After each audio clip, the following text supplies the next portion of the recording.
마음을 정돈하시고 찬송가 315장을 부르시면서 주님 앞에 나아가도록 하겠습니다. 315장입니다. 내 주 대신 주를 참 사랑하고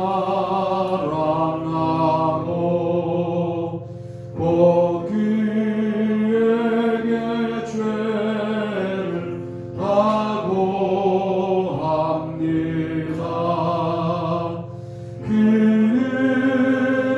그를 주신 내 예수시니 이전보다 더욱 사랑합니다. 주 날 사랑하사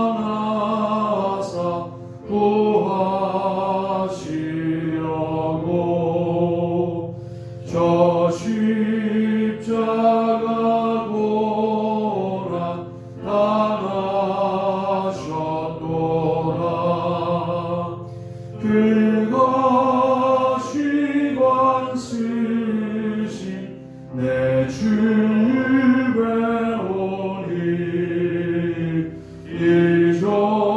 이전보다 더욱 사랑합니다. 내 평생에 힘쓸 그 그리고는 주 예수의 덕을 늘 기림이라. 숨질 때에까지 내 할 말씀은 이전보다 더욱 사랑합니다. 간주합니다. 자리에서 일어서시겠습니다.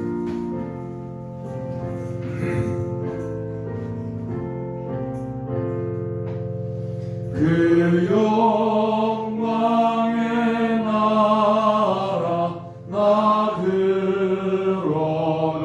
들어가서 그 풍성한 은혜 늘 감사하리.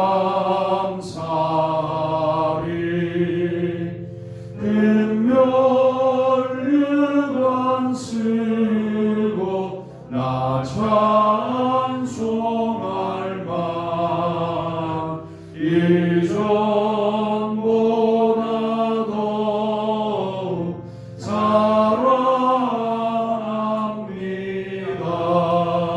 사랑합니다.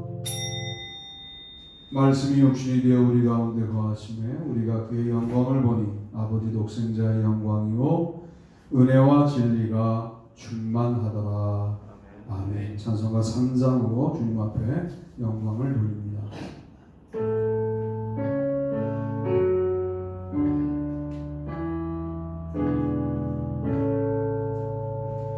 성부 성자와 성령 찬송과 영광 돌려보내세. 태초로 지금까지 또 영원 무궁토록 성삼위께 영광 영광.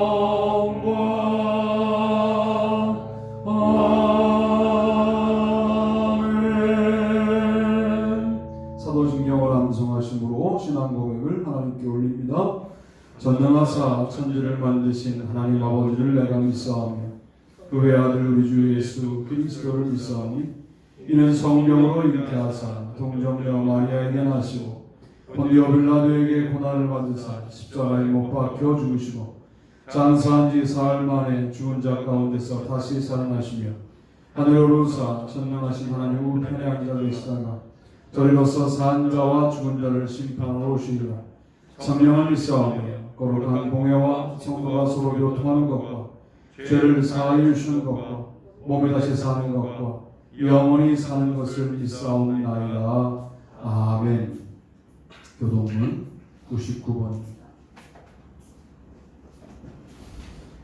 온 땅은 여호와를 두려워하며 세상의 모든 거민들은 그를 경외할지어다.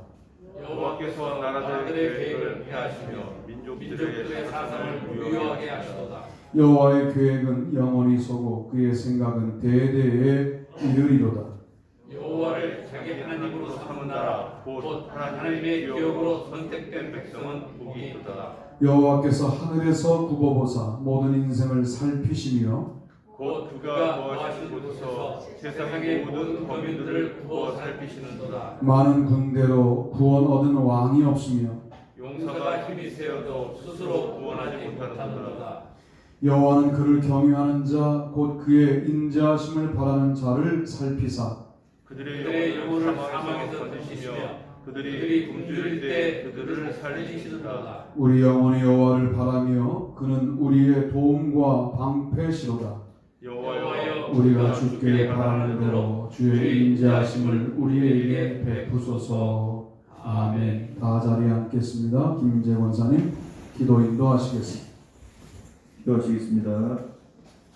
사랑의 하나님, 어느덧 한 해의 절반이 되는 6월을 맞이했습니다. 감사할 것은 코로나 시국에 교회와 성도, 각 가정을 지키시고 보호하심에 감사를 드립니다. 내일 알 수 없는 우리의 인생에 하루하루 기회를 주시고 호흡을 주심에 감사를 드립니다. 주님, 바라기는 우리 인생이 세상의 흐름 가운데, 상황 가운데, 풍조와 분위기 가운데 그저 함께 흘러가는 인생 되지 않게 하여 주옵소서. 우리의 표대가 여전히 같은지 혹은 옮겨졌는지 아니면 다른 것으로 바뀌었는지 확인하게 하시고 우리가 뭘 따라가는지 사는지 알게 하여 주옵소서. 주의 자녀들이 허망한 것을 쫓지 말게 하시고 허망한 것에 취하지 말게 하여 주옵소서. 변치 않는 하나님의 영광과 십자가를 쫓아 부활에 이르는 소망에서 한치도 벗어나지 않도록 이끄시고 인도하여 주옵소서. 더 이상 하나님의 영광에 감격하지도 않고 목말라하지도 않으며 사람의 영광과 이 땅의 쾌락과 즐거움만을 추구하는 우리의 악함과 미련함을 불쌍히 여기시고 다시 하나님의 영으로 충만하게 하여 주옵소서. 교회에 모여 힘껏 주의 이름을 부르지 못하는 이 시대에 각자의 골방을 취해 그 골방에서 자신의 하나님을 만나게 하시고 특별히 다음 세대인 청년과 청소년들에게 하나님의 소망이 하나님의 부르심이 있게 하여 주옵소서. 헛된 우상과 허무한 인생관과 꿈에서 벗어나 영광의 주를 만나게 하시고 이제 부모의 하나님이 아닌 내 하나님을 만나 오직 주를 기쁘시게 하는 인생이 되게 하여 주옵소서. 시간이 흐를수록 이기적으로 변해가는 이 소망 없는 시대에서 우리 모두 내 자아를 십자가에 철저하게 못 박고 주님이 걸어가신 좁은 길, 십자가의 길을 걸어갈 것을 주저하지 말게 하여 주옵소서. 예수님교회 역시 오직 이 교회의 주인 되신 주님의 영광을 바라보며 사람의 인정이 아닌 주님의 인정을 받게 하시고 성도 한 사람 한 사람 주님 안에서 믿음과 소망과 사랑 안에서 단단히 결속되고 하나 되게 하여 주옵소서. 이 시간 말씀 전하실 서영선 목사님께도 여전히 하나님의 영광에 취해 기쁨과 소망이 솟아나게 하시고 영원히 마르지 않을 하나님의 말씀으로 생명을 공급하고 깨우는 하나님의 기쁨의 종으로 날마다 서 있게 하여 주옵소서. 오늘 드려지는 예배를 통해 치유와 치료와 회복과 구원의 역사가 우리 삶 가운데 나타나게 하시고 예배의 능력과 예배하는 자에게 부어지는 하나님의 은혜를 다시 한번 경험하고 깨닫는 귀한 시간 되게 하여 주옵소서. 모든 영광 주님 받으시는 예배 되기를 원하오며 이 모든 말씀을 우리 주 예수님의 이름 받들어 기도하옵나이다. 아멘. 우리도 찬양으로 기도합니다.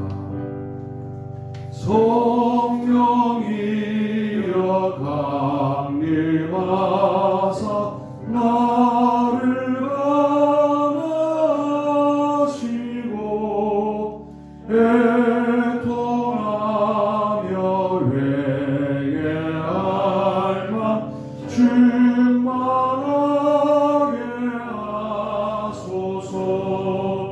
예수여 비오리 나의 기도 들으사 애통하며 회개한 만 충만하게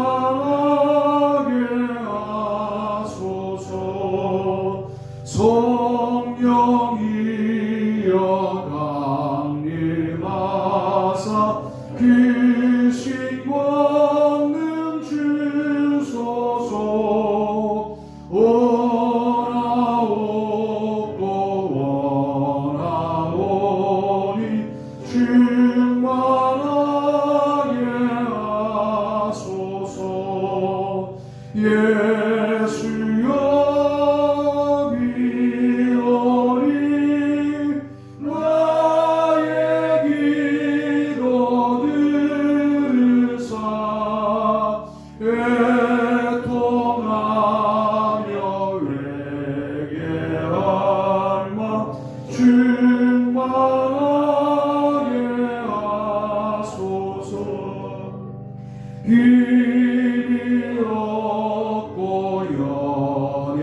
하옵소서. 충만하게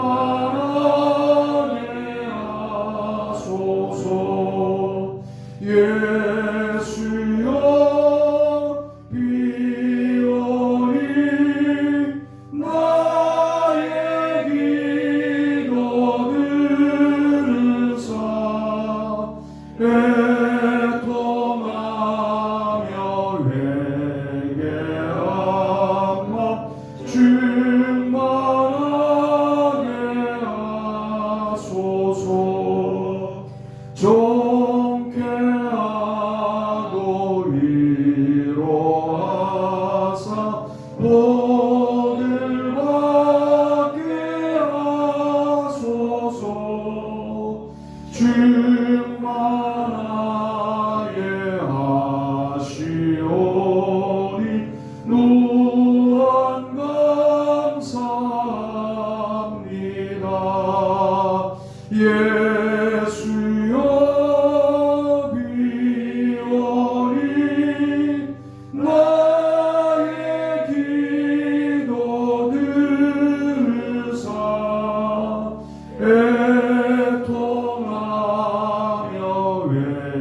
회개하마 충만하게 하소서.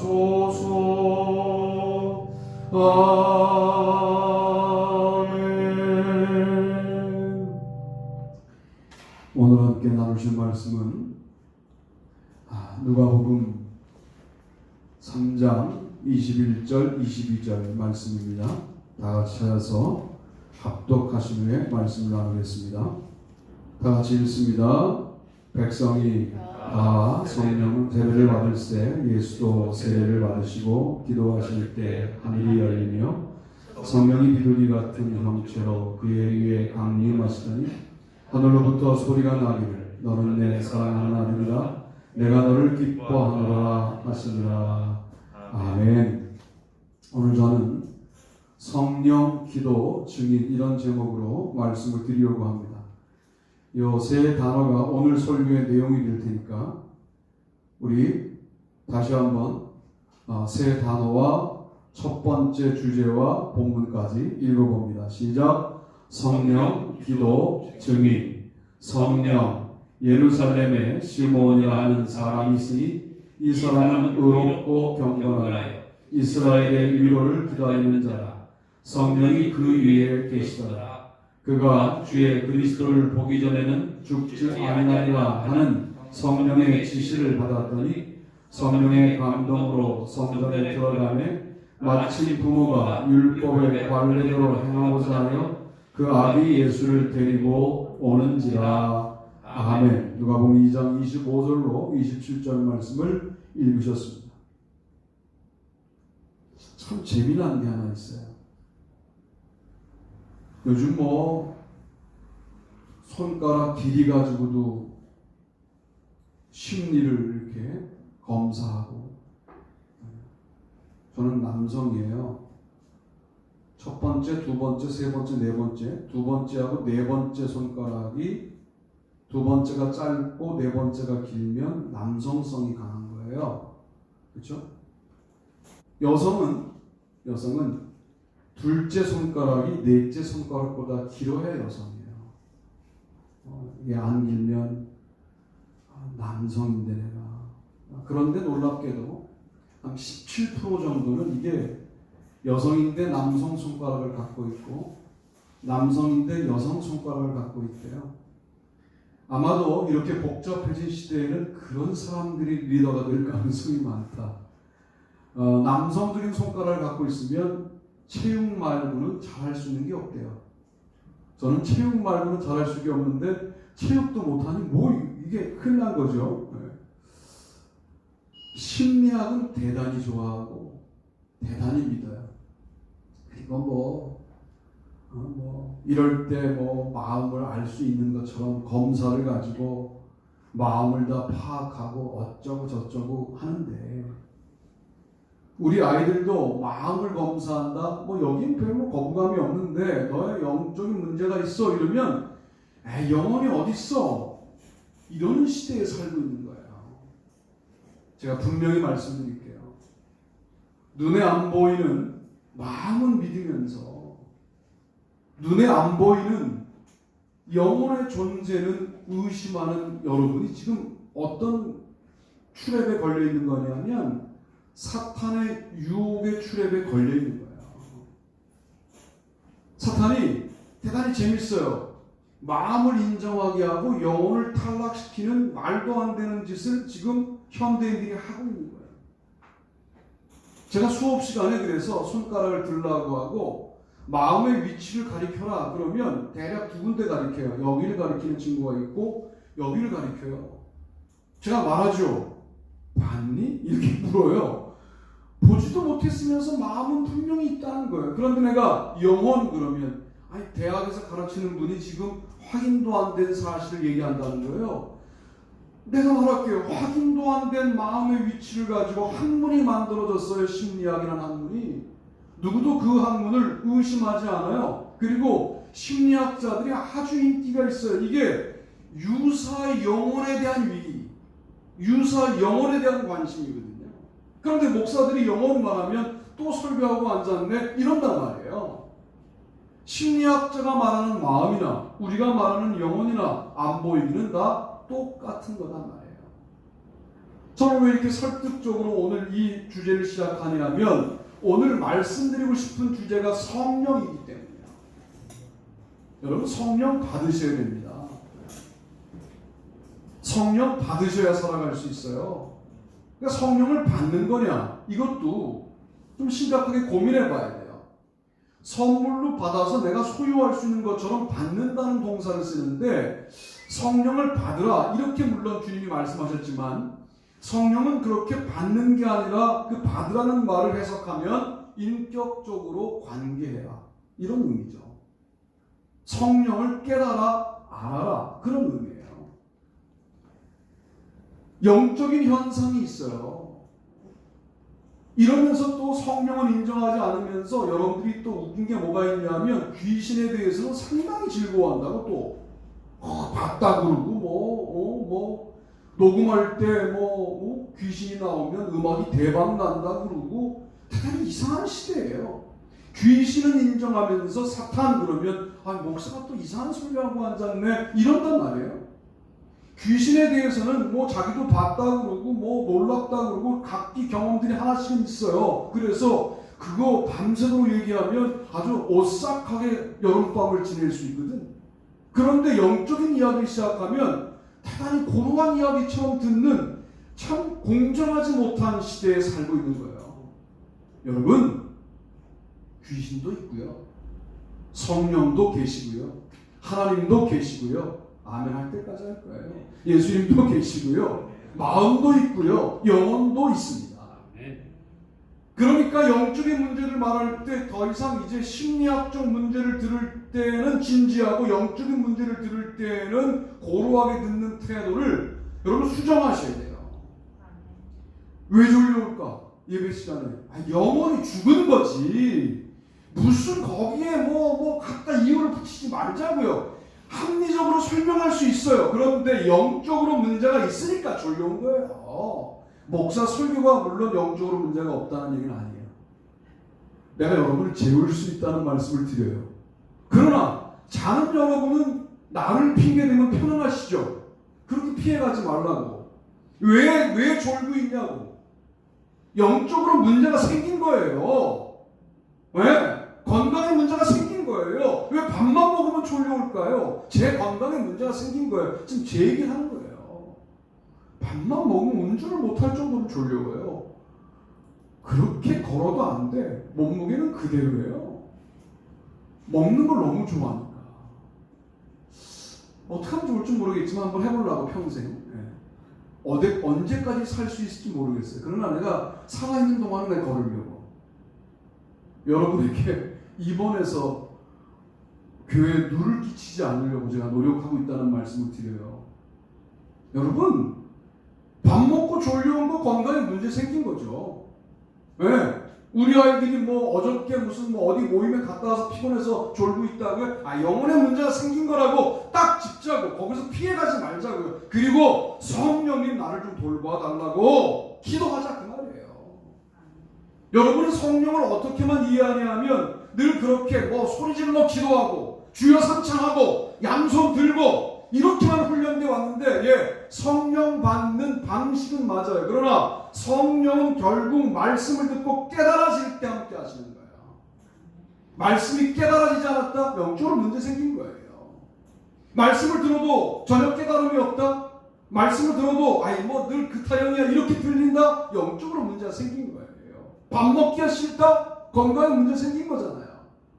그게 무슨 설명이 따로 필요해요. 밥 먹는 게 귀찮다? 곧 아플 예정이잖아요. 그렇죠? 영적으로 마찬가지예요. 말씀이 깨달아지면 성령 받은 거예요. 말씀을 깨닫게 하는 영인데 말씀이 깨달아져요. 성령 받은 거죠. 로마서에 보면 예수님을 하나님을 아버지라 고백하는 자는 다 성령 받은 거예요. 하나님을 아버지라 고백하는데 누구의 강요 때문이 아니라 정말 나의 아버지라고 느껴져 신앙적으로 성령 받으신 거예요. 은사 없어도 괜찮아요. 능력 없어도 괜찮아요. 여러분이 그 고백을 붙들고 있다. 인격적으로 고백하고 있다. 성령 받으신 거예요. 그리고 세상이 두렵지 않다. 세상이 점점 두려워지는 것은 영역을 잃어가는 거예요. 아무런 근거가 없어요. 노후 대책 해놓은 것도 없을 뿐만 아니라 한 달 벌어 한 달 사는 이 일이 도대체 언제까지 지속될지 알 수 없어요. 왜? 직장에서는 자꾸만 눈치를 주거든 이제. 그러면 이제 한 달 벌어 한 달 사는 이 일이 어려워질 때가 오는데 이상하게 근거도 없이 마음이 평안해. 무능할 정도로 마음이 평안해요. 이건 뭘까요? 성령 받으신 거예요. 성령은 두려워하는 영이 아니라 양자의 영이라고 했으니까. 여러분 성령 받는 것을 새롭게 정의할 필요가 있다는 말씀을 드려요. 여러분이 무슨 목소리 내어 열심히 기도했을 때 스스로 카타르시스가 있어요. 이런 현상들을 성령 받은 줄로 알아요. 그리고 성령 충만할 때 오는 몇 가지 현상들이 있어요. 가슴이 뜨거워졌다든지 그러면 무언가 성령 받은 것 같은 현상적인 증거들이 있어요. 여러분 그런 게 성령 받은 증거가 아니라는 게 아니라 성령 받은 증거일 수도 있지만 성경적인 증거는 그런 것이 아니에요. 성령님과 밀접하게 지내셔요. 누가복음은 성령의 복음이에요. 그러니까 누가복음은 우리에게 뭘 요구해요? 성령 받은 자가 되라고 요구하는 거예요. 눈에 보이는 것만 믿잖아요. 어저께 박진영하고 싸이가 나와가지고 애들 그 경연하는 건데 경연 방식이 좀 틀리더라고요. 매력 경연과 실력 경연 우리 두 가지로 이제 하는데 엄청나더라고. 요즘 아이들은 엄청나요. 천재들이 많아요. 그런데 예술을 말하면서 눈에 보이지 않는 것을 보이게 만드는 게 예술이라는 거예요. 믿음이 뭐예요? 눈에 보이는 것에 근거하여 우리를 세우는 게 믿음이 아니라 눈에 보이지 않는 것에 근거하여 우리를 세우는 건데 여러분 정말 그렇게 세워졌냐고요. 성령에 근거하여 여러분이 세워져야 신앙인 거죠. 그러니까 성령은 뭐예요? 임재한다는 거예요. 시므온 머리 위에 계셨다는 거예요. 계시더라 하는 거예요. 그러니까 성령이 여러분의 머리 위에 있는 삶을 살아가셔야 돼요. 성령이 여러분의 머리에 임재하시는 하루하루를 살아가셔야 돼요. 뭔가 달라요. 여러분 똑같이 요즘 학교 가는 일이 많지 않지만 학교 가셨을 때 좀 습관적일지 몰라도 성령님 내가 오늘 대단히 싫어하는 과목이 포함된 하루입니다. 나의 이 하루 가운데 주님이 역사해 주시면 좋겠고 성령님 역사하시면 너무 감사하겠습니다 하고 정말 실험적으로 기도해봐요. 성령님이 그런 기도를 좋아하나 좋아하지 않나. 우리는 사실은 만나러 가지 않아요. 그리고 그분을 만날 마음을 갖지 않아요. 그분은 별로 필요로 하지 않아요. 그래서 세속적으로 살아요. 세속적인 경쟁 속에 살아가요. 여러분 그런 거는 무언가 세상 사람과 구분이 안 되는 삶이잖아요. 성령님을 초청한다는 게 그런 거예요. 여러분의 일상생활 가운데 복잡한 여러분의 기도 제목들을 그냥 성령님께 아뢰세요. 사람을 뽑아놓으면 자꾸만 떠나네요. 왜 이렇게 기도하세요? 네. 수학이 이렇게 안 되네요. 왜 기도하세요? 그러면 니네 교회에 수학 선생님이 있지 않냐? 분명히 그렇게 얘기할 거예요. 주님께서. 네. 여러분, 그러니까 성령님께 자꾸만 미주알 고주알 이야기하세요. 우리 위에 계신 분으로 인정해 드리세요. 그러면 우리 가운데 역사하셔서 임재하여 여러분의 삶을 이끌어 주신다는 거죠. 그렇게 살아갈 때 어떤 일들이 벌어져요? 성령의 감동으로 성전에 들어가는 일들이 벌어져요. 여러분, 성령의 감동이라는 게 그저 무슨 인간 세상, 세상, 이런 다큐멘터리 보고, 눈물 흘리는 정도의 감동이 아니라, 이거는 감당할 수 없는 감동으로 우리에게 다가오시는 거야. 그러니까 이건 경험해봐야 알기 때문에 이렇게밖에 설명할 수가 없어요. 여러분이 경험하셔야 돼요. 엄청난 분을 만나보셔야 돼요. 그래야 이게 이런 감동이구나 하는 것을 그제서야 어렴풋이 알게 돼요. 그것도 내가 감동한 게 저 사람의 감동의 크기랑 또 달라. 이 감동이 전부가 아니야. 그러니까 우리는 감동한 사람끼리 또 공동체를 이루어서 그 감동을 또 함께 나누는 일들을 해야 되는 거예요. 이런 일들이 성령 받은 자를 얘기하는 누가복음에 나오는 주제들이다 하는 거예요. 예수께서 성령의 충만함을 입어 요단강에서 돌아오사 광야에서 40일 동안 성령에게 이끌리시며 마귀에게 시험을 받으시더라. 이 모든 날에 아무것도 잡수시지 아니하시니 날수가 다함에 줄이신지라. 4장 1절로 2절. 놀랍게도 성령의 충만함을 입어 복 받았다, 이게 아니에요. 성령의 충만함을 받았으니 모든 문제 해결되어 대학에 철컥 붙었다, 군대에 내가 원하는 군대에 가게 됐다, 사업이 잘 풀렸다, 이게 아니에요. 성령의 충만함을 입어 광야로 내몰았다, 광야에서 40일 동안 줄이신지라, 이렇게 말씀하고 있어요. 성령의 충만함은 결국 훈련하는 영이에요. 성령의 충만함은 우리가 말하는 것처럼 현찰적인 축복을 우리에게 주시겠다, 그런 식의 약속은 나중에 오는 거고, 먼저는 훈련시키는 거예요.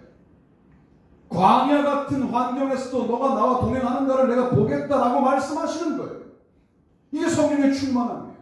여러분, 한 주간 사는 동안에 왜 우리가 충만감을 느끼지 못하느냐? 성령과 관련 없는 삶이 사니까. 성경은 분명하게 말씀하시는 거예요. 광야에 굶어도 충만하셔요. 십자가에 매달려도 충만하셔요. 시험을 당해도 충만하셔요. 그리고 어떤 일을 겪어도, 사랑하는 제자가 나를 배반해도 나를 부인해도 충만하셔요. 왜? 성령의 충만함을 입으신 분이시기 때문에 그렇습니다. 상황과 조건과 관련 없어요. 그러니까 다른 사람들이 볼 때 충격을 받는 거예요. 여러분이 받는 충격은 주로 이런 것들만을 원하시잖아요. 내가 잘 됐을 때 사람들이 예수 믿더니 잘 됐어, 한 방향으로 너무 고정되어 있죠. 예수 믿고 못 됐는데도 불구하고 충만하게 살아보셔요. 사람들이 더 주목하죠. 성경이 바라는 주목은 바로 거기에 있는 거예요. 여러분이 안 됐어, 어렵게 됐어, 그런데도 충만해, 미친 사람처럼 보이죠. 그런데 그 사람들이 그렇게 볼 때 이미 그들의 마음속에는 조건과 상관없는, 상황과 관계없는 충만함이라고 하는 세상이 설명할 수 없는 부분이 이미 심겨지는 놀라운 역사가 시작되는 것이죠. 이렇게 복음이 확장되는 것이지, 여러분이 바라는 방향대로 성령 충만함을 입어 뭐가 잘 되어서 사람들이 부러워하여 성령 충만함을 입으면 이렇게 되는구나, 이 방향만 있는 게 아니다, 그런 말씀을 드리고 싶은 거예요. 예수님의 방향은 그 방향이 아니었잖아요. 어려울 때에도, 광야에 있을 때에도, 십자가에 매달릴 때에도 성령의 충만함을 유지하고 있었다는 것이죠. 오늘 시므온이 성령의 감동으로 성전에 들어갔다. 이 들어가매가 현재예요, 현재. 현재란 말은 헬라어에서 현재 진행형입니다. 그러면 매일 들어가는 거예요, 매일. 매일 들어가는데 뭔 약속을 받냐 하면, 그리스도를 만나기 전에 네가 죽지 아니하리라. 그래서 그리스도를 만나려고 성전에 매일 들어가는 거예요, 매일. 우리처럼 일주일에 한 번 들어가는 게 아니에요. 매일 들어가는 거예요. 왜? 내가 빼먹은 날 그리스도가 왔다 가실 수도 있으니까. 그럴 수 없으니까 매일 들어가는데, 매일 들어갈 때마다 감동으로 들어갔다는 거예요. 이게 성령 충만한 자의 일상생활이에요. 그러면 이 시므온이라는 사람은 그리스도를 만나면 자기가 죽어요. 그러니까 자기가 죽는 날을 그리스도를 만나는 날로 설정해 놓은 사람이고, 그 약속을 이미 받은 사람인데, 자기가 언제 죽을 것을 모르지만 그리스도를 만나면 나는 이제 죽어도 여한이 없다, 이렇게 되는 인생인데, 매번 성전에 들어갈 때마다 감동으로 들어가. 왜 우리 이 감동이 사라졌습니까? 왜 성령의 감동이 사라졌어요? 누구 때문입니까? 누구 때문에 우리가 성령의 감동이 사라진 겁니까? 아니지 않습니까? 성령님과 인격적인 관계를 예전만 못하게 하고 있는 문제가 성령의 감동이 사라진 이유가 아닐까. 예전만큼 분위기가 어땠든 분위기가 만들어지니까 철학기도 하셨죠. 분위기가 사라지니까 기도 못하죠. 성령의 감동이 떨어지죠. 여러분, 이거는 문제가 있어요. 그러면 여러분에게 기도를 시키기 위해서 매번 그 분위기를 만들어드려야 되는데 그거는 여러분을 훈련시키는 방법이 아니에요. 이제 스스로 기도하셔야 돼요. 스스로 기도할 수 있어야 돼요. 돌아가신 우리 어머니는 집 안에서도 이제는 허리가 아프시니까 교회까지 갔다 오실 수 없으니까 집에서도 4시간씩 기도하셨어요. 매일.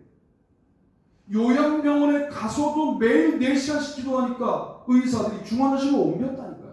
왜? 할머니들이 못 주무시니까. 어머니 때문에.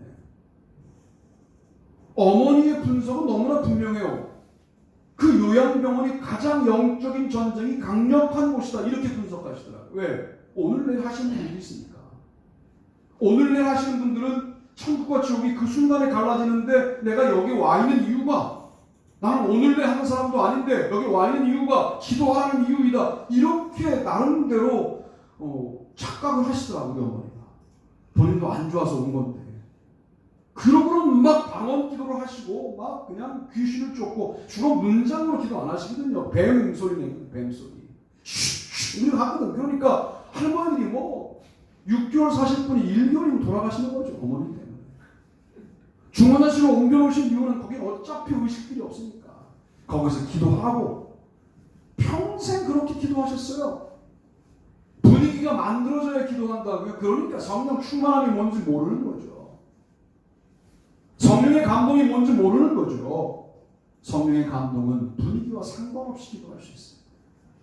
이제 여러분은 그런 정도의 믿음에서 탈피하셔야 돼요.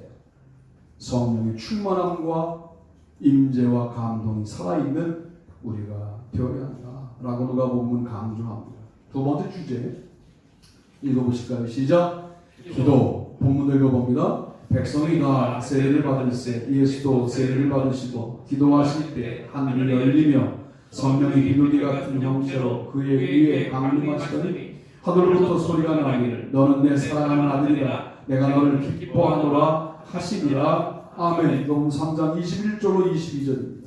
누가복음의 독특한 점은 세례 받으신 후 기도하실 때라고 하는 요 5글자가 들어가 있는 게 누가복음의 특징이에요. 마태복음, 마가복음에는 기도하실 때라고 하는 이 암시가 없고 마가복음은 아예 세례 본문에 대한 자세한 소개가 별로 없어요. 그런데 마태복음에서는 기도하실 때가 빠져요. 그래서 세례를 받으실 때 곧 물에서 올라오실 새 하늘이 열리고 하나님의 성령이 비둘기같이 내려 자기 위에 임하심을 보시더니 이렇게 나오는데 누가복음은 세례 받으시고 기도하실 때 이렇게 말씀하시죠. 여러분, 기도라는 게 이게 우리 몸의 연골 내지는 관절 같은 거예요. 이게 꺾어지지 않잖아요. 그러면 문제가 생겨요. 인생에 여러분 관절 부분을 지날 때가 있죠. 이제 고등학교 시절을 마치고 대학교 간다든지 대학교 시절을 마치고 군대 가다든지 군대 시절을 마치고 직장에 가다든지 직장을 마치고 마치는 게 아니라 직장을 이어가다가 결혼한다든지 여러분 나름대로 매듭이 되는 부분들이 분명히 있지 않습니까? 그때 기도를 더 많이 하나요? 기도를 더 많이 못 하나요? 이상하게 매듭을 지날 때도 기도를 못 해요.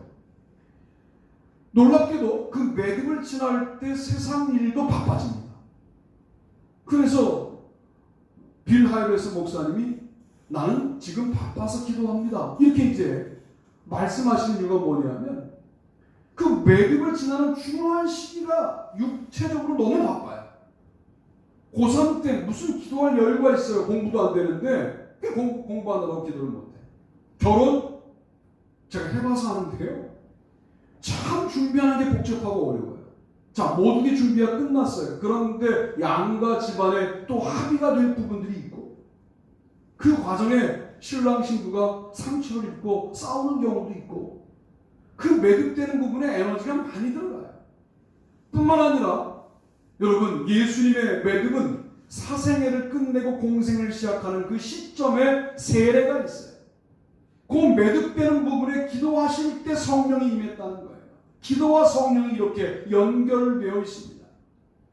제가 성령을 먼저 말씀드렸습니다만, 여러분이 매듭되는 순간에 기도하겠다라고 그때를 기다리고 있으면 정말 그때 기도가 될까요? 안 되는 거예요. 그러니까 쉬지 말고 기도하다가 매듭을 만날 때, 그 매듭될 때 기도가 강력하게 나오는 거지. 기도를 평소에 안 하다가 매듭을 맞이해서 목사님이 매듭되는 순간에 기도하라고 그랬으니까 기도해야지, 그런다고 기도가 되는 게 아니다 그 말이에요. 이미 비대할 대로 비대해져서 걸어야 하는데 못 걸어요. 이제 제 친구 목사가 날마다라고 하는 주제로 제자교회에 와서 제가 교육부 총무할 때 집회를 하면서 그 그림을 하나 보여주는데, 이야, 이게 무슨 살찐 게 우리하고는 비교가 안 되더라고. 누워있는데 일어나지 못할 정도로 살이 쪄 있더라고. 이런 사람들이 걸으면 그냥 심장 마비로 죽는다는 거야.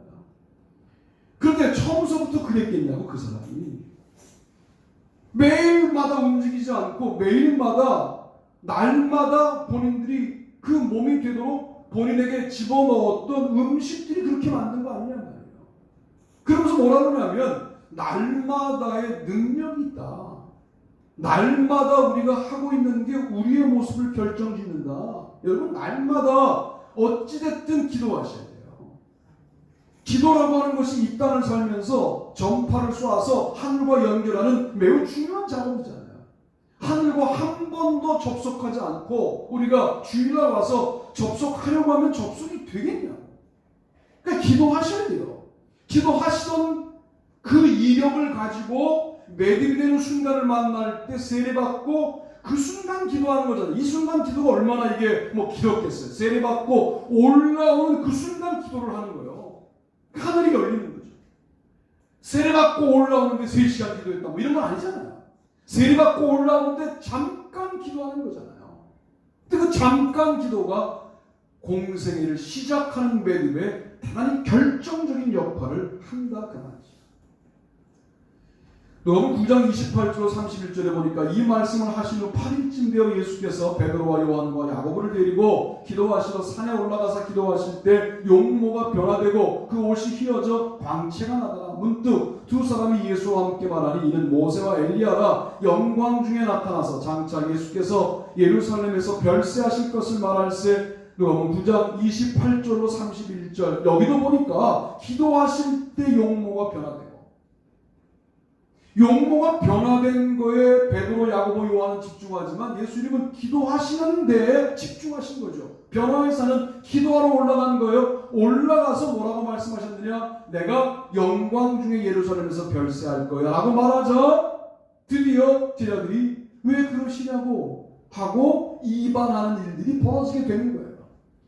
이건 무슨 말이냐? 그동안은 계속 기적을 수행하고 능력을 행사하던 예수님께서 이제 순환당해야 할 거야. 영광에서 순환으로 넘어가는 분기점의 변화산이라고 하는 기도의 동산이 필요했다는 거예요. 여러분, 이런 분기점마다 기도가 누가복음 매우 현저한 위치에 위치하고 있어요. 기도는 그러니까 여러분의 인생에 어떤 변화를 꿈꿀 때 하셔야 돼요. 계획할 때 하셔야 돼요. 뭔가 새로운 장이 열릴 때 기도를 작정하고 하셔야 돼요. 이게 영역이에요. 그게 힘이에요. 여러분이 기도하여 병든 자가 일어나지 않아도, 여러분이 기도하여 무슨 축복이 선포되지 않아도, 여러분이 기도하여 기적이 나타나지 않아도, 여러분의 인생을 향하여 기도하는데 지금 새로운 인생이 열리기 직전이야. 그때 더욱더 의식적으로 기도하기 위하여 우리는 날마다 기도하는 거예요. 그 날마다 기도하던 능력들을 가지고 우리는 그 매듭되는 순간에 기도할 수 있게 되는 것이죠. 성소의 휘장이 가운데가 찢어지더라. 예수께서 큰 소리로 불러 이르시되 아버지 내 영혼을 아버지 손에 부탁하나이다 하고 이 말씀을 하신 후 숨지시니라. 누가복음 23장 45절 46절. 죽음과 삶이 갈라지는, 삶과 죽음이 갈라지는 분기점에서 기도하시잖아요. 내 영혼을 아버지 손에 부탁하나이다. 마지막 숨이 끊기는 순간에 기도하시잖아요. 여러분, 우리가 숨을 마지막 순간에 몰아쉬는 순간에 내 영혼을 아버지 손에 부탁하나이다라고 하는 기도가 기억나는 여러분이 되시기를 바랍니다. 아멘. 이 기도하고 죽을 수 있다면 너무 행복할 것 같아요. 우리가 마지막에 할 기도가 이 기도가 아닐까. 삶과 죽음이 갈라지는 순간에 그 순간에 기도할 수 있는 사람은 정말 평상시의 기도가 얼마나 비축된 사람일까 하는 생각을 해보는 것이죠. 우리는 주로 기도의 비축을 어디다 쓰냐면 기도는 다 헛되게 사라지지 않아 하고 다 우리가 받을 축복에 비축된 기도를 쓰려고 하고 있는데, 아니, 그렇게만 쓰는 게 기도가 아니라 그것도 맞지만 더 필요한 것은 매듭되는 순간에 기도하기 위해서 우리는 평상시에 기도를 쌓아갈 필요가 있다 하는 말씀을 드리는 거예요. 대천봉에 올라가려고 동네를 도는 거지. 그 안 돌다가 대천봉 올라가면 그날로 죽잖아요. 평상시에 기도하셔야 돼요. 이 기도는 특권이에요. 그러니까 이 기도를 하다가 문제가 생겼을 때 집중적으로 기도하는 영혼들이 많아지게 되면 우리 교회를 가만두시고요.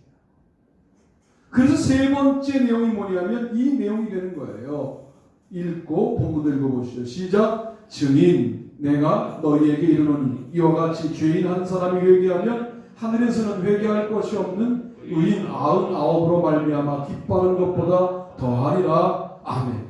누가복음 15장 7절 말씀이에요. 그러니까 사실은 왜 전도가 사명이 있는 사람 혹은 달란트가 있는 사람만 하는 것처럼 한국교회 소개가 되었느냐? 어려워서 돼요. 쉬운 일은 아니에요. 어려운 일이에요. 이 일을 자꾸만 전도 전문가들은 쉽다고 하고 시작하라고 하고 시작하게 만들려고 애를 쓰지만, 그러나 전도는 결코 쉬운 일이 아니에요. 어려운 일이야. 양 99마리를 들에 두고 한 마리를 찾아 나서는 고단한 일이에요. 그런데 이 일 자체로만 바라보면 지금 감당하기가 어렵습니다. 거쳐가야 돼요. 성령의 임재를 경험하고 성령의 충만을 경험하고 성령의 인도를 경험하는 성령님을 인격적으로 만나는 단계를 지나 매일 기도하다가 매듭마다 기도했던 기도의 능력의 단계를 지나 드디어 증인으로 사는 것이다. 이렇게 되면 즐거운 일이 돼요. 그래서 누가복음 15장의 분위기가 어렵고 힘든 분위기가 아니라 양을 찾도록 찾아다니는 것은 어려운데 찾고 오면 드디어 어깨에 메고 기뻐하여 돌아와서 양 가격보다 훨씬 더 많은 돈을 들여 잔치를 벌이죠. 기쁨의 이미지로 끝나요. 우리가 증인으로 살지 못하니까 사실 감동도 기쁨도 즐거움도 별반 세상 쾌락만 못할 정도 누리면서 신앙생활이 별거 아닌 것처럼 살아가는 거예요. 성령 충만하셔야 되고 늘 기도하셔야 되고 그것들이 집적되어 쌓여 있다가 증인된 삶을 사는데 한 영혼을 구원하는데 여러분의 모든 것들이 투여되어야 합니다. 여러 영혼을 구원하겠다 마음 먹지 마세요. 한 영혼을 집중적으로 구원하세요. 하다 말다 하지 말고 한 영혼을 집중적으로 공격하세요. 결국 그 영혼이 돌아올 때 한 영혼만 돌아오는 것으로 성경은 되어 있으나 현실적으로는 한 영혼이 돌아올 때 그 영혼만 돌아오지 않고 그 영혼과 관계된 영혼들이 함께 오는 역사가 현실적으로 있잖아요. 한 영혼이 관계하는 사람들이 한 250명 된대요. 그러니까 지금 내가 어떤 권사님께 함부로 하면 난 250명에게 안 좋은 소문이 나는 거예요. 한 안 믿는 사람을 구원하면 250명을 주님께로 돌아오게 할 수 있는 영향력 있는 문이 열린 거예요.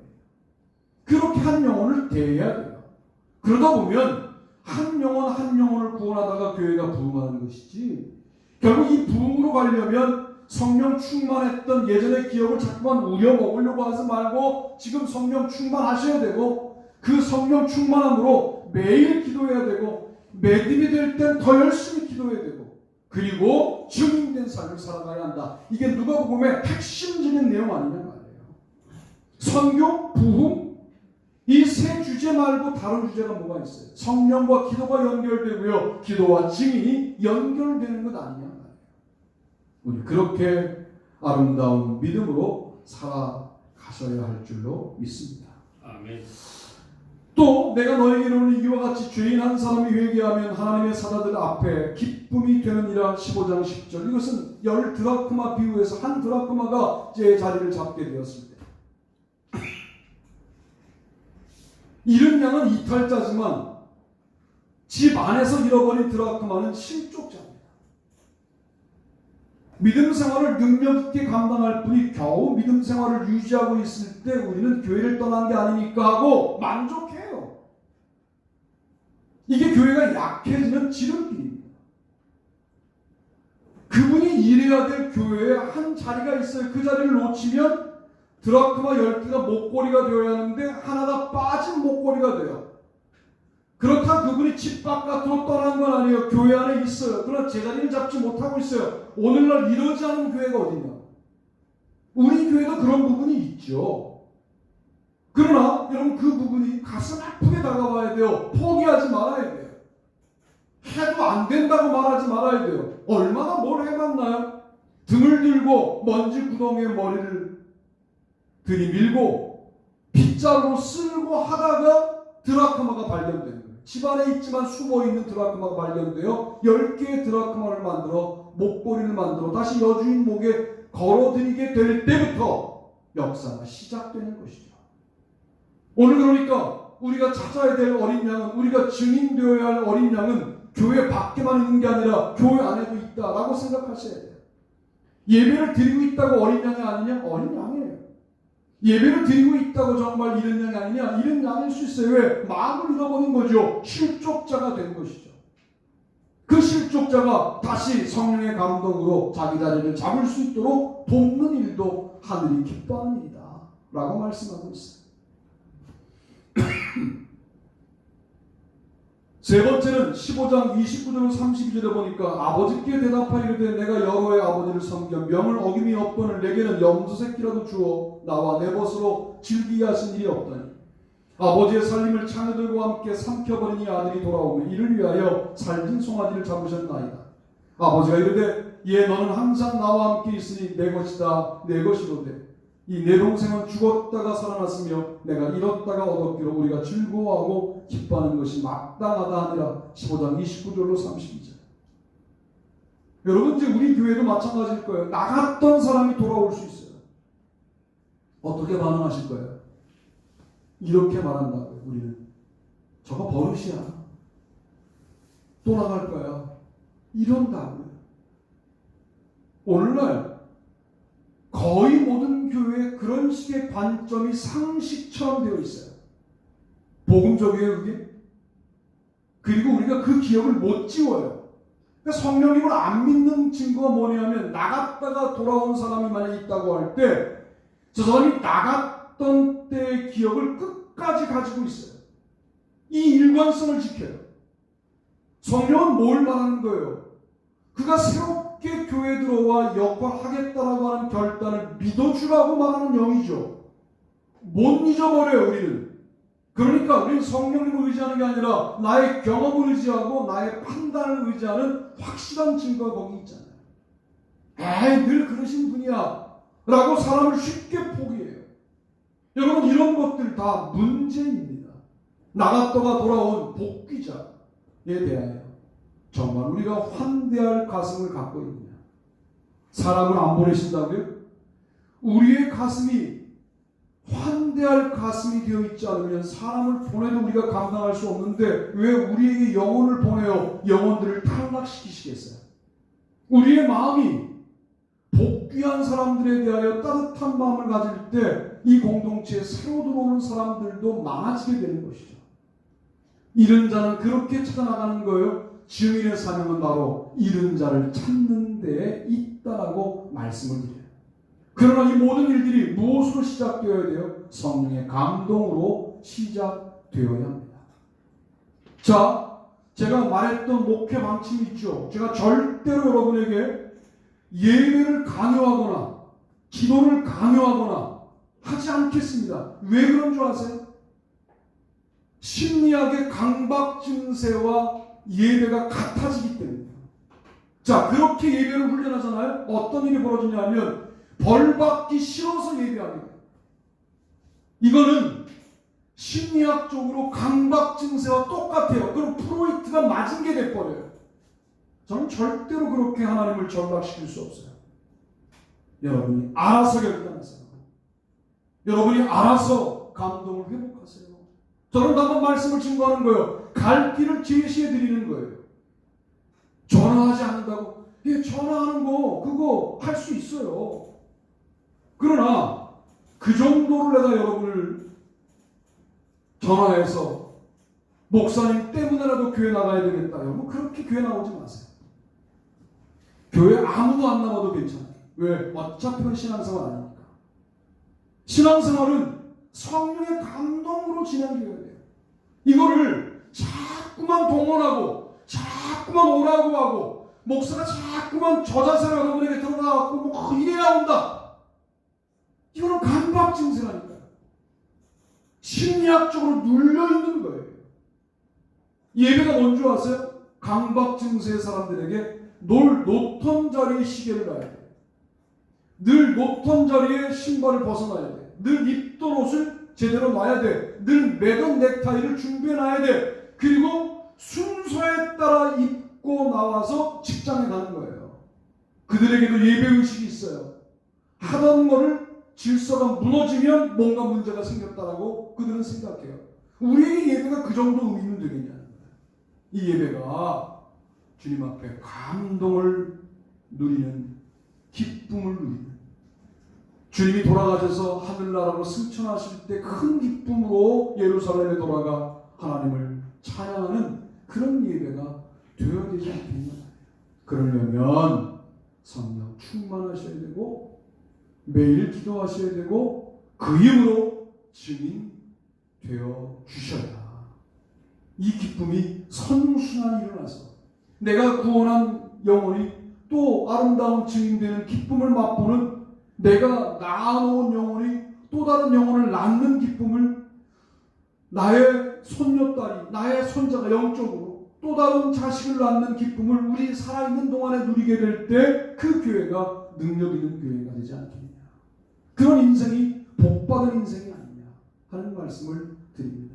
그런 분들로 쓰임받게 되기를 주님의 이름으로 축복합니다. 다 같이 일어나시겠습니다.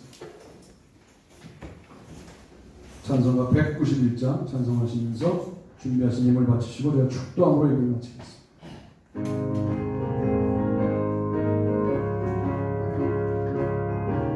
우리 힘차게 박수 한번 찬양합시다.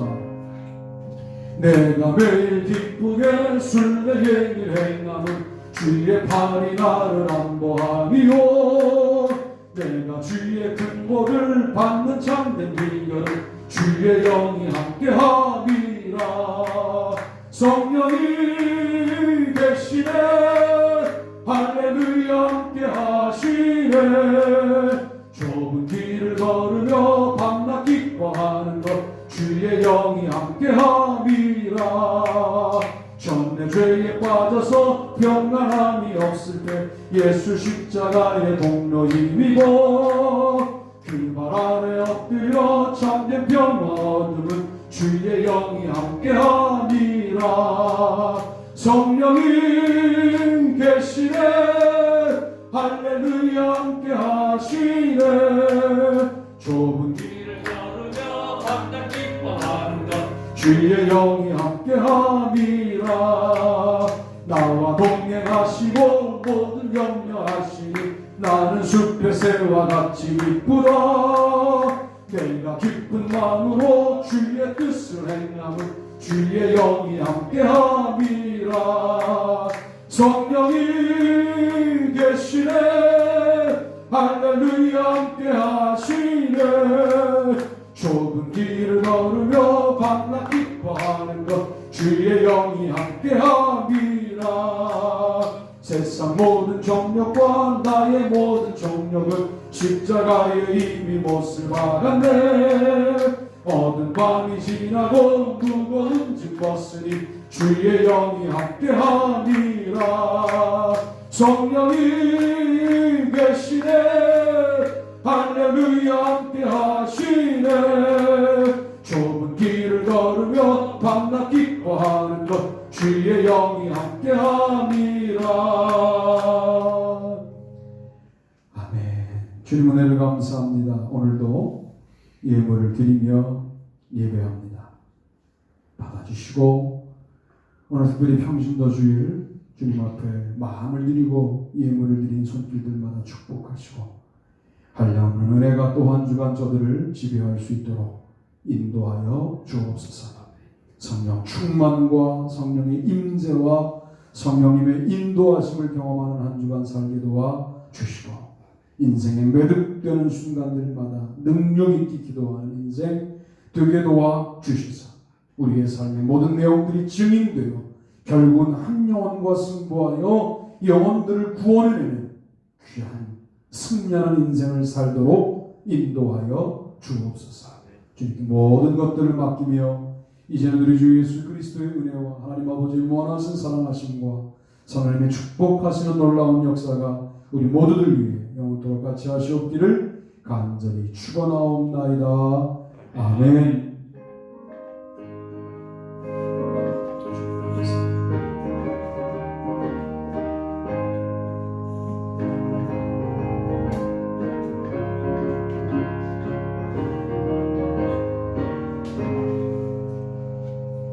한 주간 동안 승리합시다 인사가 앉으시면 제가 광고하겠습니다. 6월은 애국의 달이고요. 한 달 동안 나라를 더욱더 위해서 기도하신 여러분들이 바라는 병원에 입원하고 계신 성도님들, 우리 김원희 사모님, 손소자 권사님, 서병길 집사님들 이름을 기억하고 이름을 불러가면서 기도해 주시면 감사하겠습니다. 다음 주 예배 기도자는 최남주 장로님이십니다. 새벽 기도에 수요 기도에 금요일이 되는 줌으로 지금 어른들은 줌이 뭔지도 모르고 줌 연결도 못하시고 제가 물론 설교하고 난 다음에 녹음한 음성을 보내드리니까 우리 젊은 분들이 좀 줌을 잘 깔아드리면 좋겠다는 생각이 들었어요. 제 생각에. 그래서 이렇게 하면 된다고 좀 안내해 주시면 좋겠다. 그분들의 핸드폰이 또 별반 좋은 핸드폰들이 아니라 잘 연결이 안 되더라. 그래도 한번 줌을 좀 잘 안내해 드리면 좋겠다. 교회가 그런 안내를 잘 못하는 것 같아요. 그래서 잘 할 수 있는 분들이 좀 안내해 주시면 좋겠다. 그런 생각이 들었습니다. 주일 예배는 현장 예배와 줌 예배를 병행하여 드립니다. 그리고 우리 교회에도 계속 이제 백신을 맞는 분들이 많아서 더 오셔도 괜찮을 것 같아요. 그러니까 장로님도 이제 맞으실 것 같고, 그 다음에 우리 정훈 권사님도 맞으셨고, 서은석 성도님도 맞으셨고, 우리 김영수 권사님도 맞으실 예정이에요. 그러니까 어른들이 거의 맞으시는 것 같아요. 그러니까 그러면 20 몇 명까지도 가능해요, 예배가. 그러니까 그러면 평상시에 우리가 다 모였을 때, 잘 모였을 때 만큼 모여도 괜찮을 것 같다 하는 생각이 들고, 한 30명 정도가 우리가 잘 모였을 때 인원이거든요. 그 인원 정도까지 나오셔도 괜찮다. 그런 말씀을 드립니다. 무리하시지 마시고, 또 몸이 안 좋으신 분들은 백신 맞고 또 예배에 오시고, 그런 방법. 어른들이 비열심으로 또 백신 맞아주셔서 교회가 더 모일 수 있어서 너무 감사를 드리고, 그렇게 협조해 주셔서 감사를 드립니다. 이번 주는 예레미야 애가와 에스겔 두 가지를 이어서 함께 말씀을 나누도록 하겠습니다. 이번에는 다음 주에 제가 하겠고요. 여러분 오늘도 너무 오래 머무르지 말고 얼른 집에 가시면